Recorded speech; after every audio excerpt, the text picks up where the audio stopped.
aula pública de hoje discute a posição das mulheres na arte. Neste programa, gravado na PUC de São Paulo, quem fala sobre o assunto é Carla Cristina Garcia. Doutora em Ciências Sociais, Carla é professora da PUC de São Paulo e autora do livro Ovelha na Névoa, um estudo sobre as mulheres e a loucura. Leonardo da Vinci, Salvador Dalí, Michelangelo, Beethoven, Mozart. A lista de grandes artistas da humanidade é gigantesca.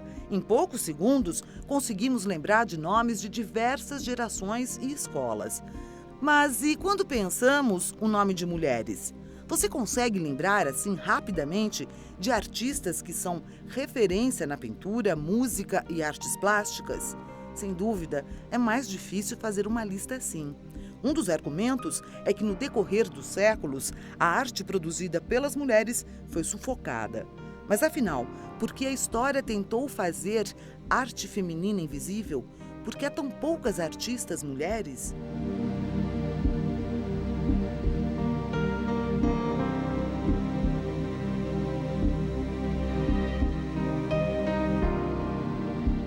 Será que não houve mesmo, ou não tem, tantas mulheres na arte quanto essa pergunta ou essa resposta tão categórica demonstra?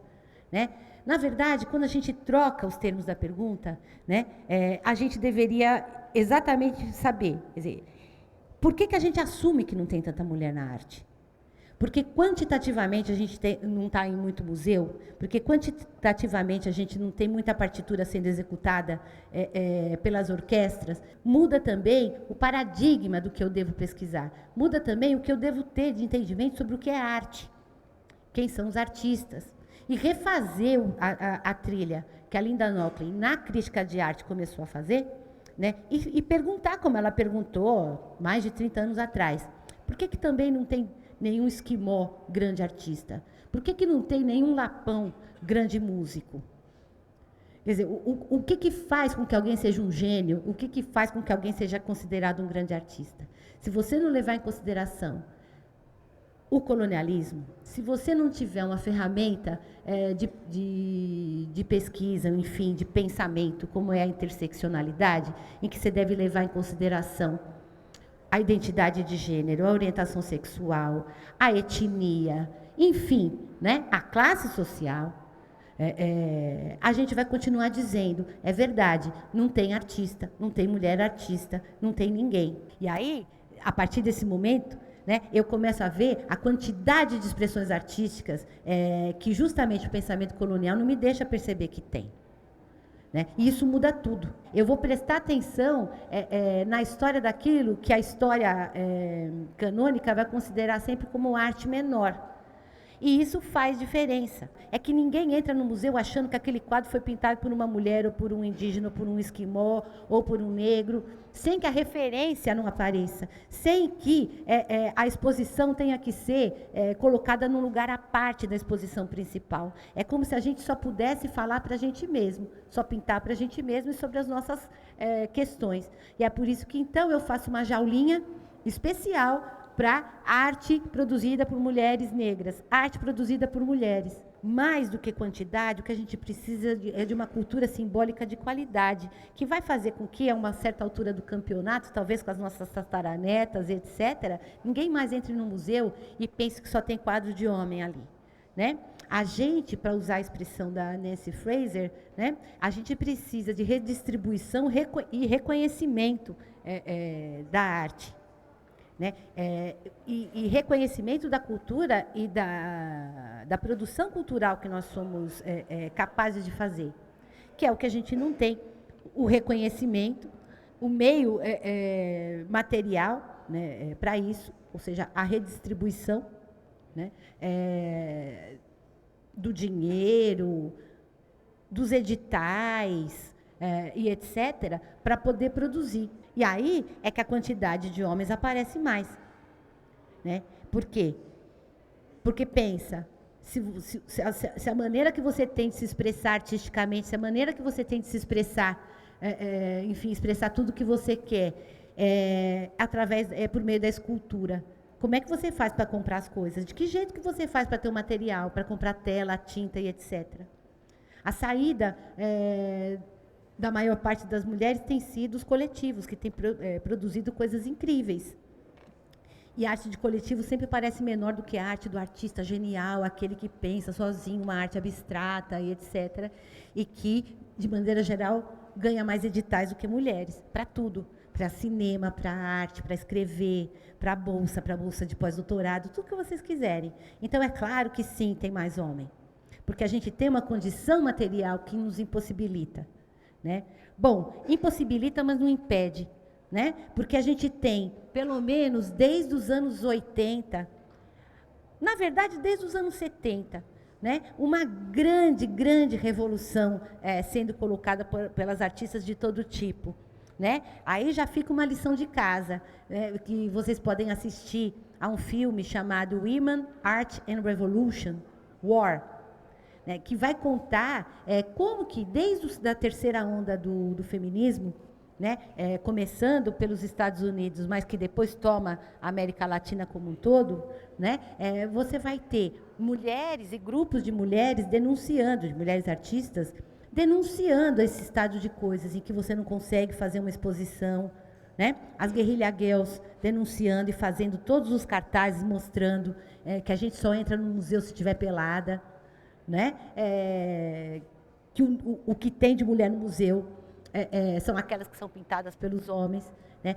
E as produções que elas vão fazendo, né? E a partir dos anos 70, daí também o texto da Linda Nochlin, que eu citei para vocês agora há pouco, né? Ter sido escrito dentro desse contexto, fez com que um monte de pesquisas, um monte de quadros, novos tipos de curadoria nas exposições, colocasse para frente ou tirasse dos porões dos museus do mundo inteiro quadros produzidos por mulheres. Né? Então, quanto mais as pesquisas avançam procurando entender outros cânones, outras formas de pensar a arte, mais artistas mulheres aparecem. Agora, Carla Cristina responde à pergunta da correspondente de Ópera Mundi. Segundo a historiadora americana Linda Nochlin, na França, por volta do século XIX, 1/3 das artistas eram mulheres. No entanto, somente 7% delas conseguiram conquistar algum espaço dentro do setor artístico. Nos dias de hoje, essa situação se repete, porque somente 5% das obras expostas em museus e galerias são de artistas femininas. Se no século XIX as mulheres elas eram desprovidas de incentivos e oportunidades de formação, a realidade hoje ela é diferente, né? Mas, visto que o tempo passou e a representação feminina ela ainda é muito pequena, eu deixo aqui uma pergunta meio provocatória.